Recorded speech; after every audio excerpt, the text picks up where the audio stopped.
தொடர்ந்து சில ஆண்டுகளாக மழையே பெய்யவில்லை. அந்த ஊரில் கடும் பஞ்சம் நிலவியது. மக்கள் பசியால் வாடினர். நல்ல உள்ளம் படைத்த செல்வந்தர் ஒருவரிடம் அந்த ஊர் மக்கள் சென்றனர். ஐயா, பெரியவர்களாகிய நாங்கள் எப்படியோ பசியைப் பொறுத்துக் கொள்கிறோம்.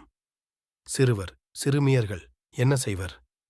இந்த நிலையில் நீங்கள் கட்டாயம் உதவி செய்ய வேண்டும் என்று வேண்டினர். இளகிய உள்ளம் படைத்திருந்த அவர், இந்த ஊரில் குழந்தைகள் யாரும் பசியால் வாட வேண்டாம். ஆளுக்கொரு மோதகம் கிடைக்குமாறு செய்கிறேன். என் வீட்டிற்கு வந்து மோதகத்தை எடுத்துச் செல்லச் சொல்லுங்கள் என்றார். மாளிகை திரும்பிய அவர் தன் வேலைக்காரனை அழைத்தார். இந்த ஊரில் உள்ள குழந்தைகளின் எண்ணிக்கையை கணக்கெடுத்துக்கொள். ஆளுக்கொரு மோதகம் கிடைக்க வேண்டும். கூடவும் கூடாது, குறையவும் கூடாது. நாளையிலிருந்து மோதகங்களை கூடையில் சரியான எண்ணிக்கையில் வைத்துக்கொண்டு வீட்டிற்கு வெளியே இரு என்றார்.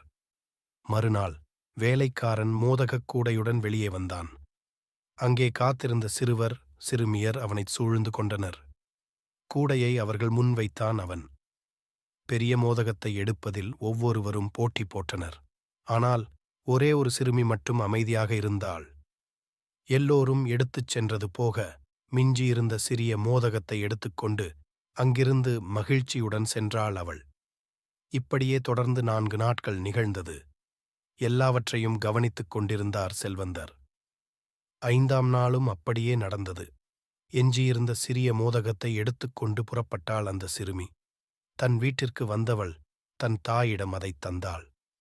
அந்த மோதகத்தை பீய்த்தாள் தாய். அதற்குள்ளிருந்து ஒரு தங்கக்காசு கீழே விழுந்தது. அந்த தங்கக் காசை எடுத்துக்கொண்டு செல்வந்தரின் வீட்டிற்கு வந்தாள் சிறுமி. ஐயா, இது உங்கள் தங்கக்காசு. ரொட்டிக்குள் இருந்தது. பெற்றுக்கொள்ளுங்கள் என்றாள். அவள், மகளே, உன் பெயர் என்ன என்று கேட்டார் செல்வந்தர். சிறுமி தன் பெயர் கிருசாம்பாள் எனக் கூறினாள். மகளே, உன் பொறுமைக்கும் நற்பண்பிற்கும் நான் அளித்த பரிசே இந்த தங்கக் காசு. மகிழ்ச்சியுடன் இதை எடுத்துக்கொண்டு வீட்டிற்குச் செல் என்றார் செல்வர். துள்ளிக் குதித்தபடி ஓடிவந்த அவள் நடந்ததை தன் தாயிடம் சொன்னாள். எனவே நாமும் பொறுமையாகவும் நேர்மையாகவும் இருந்தால் பெரியோர்களின் பரிசில்களைப் பெறலாம்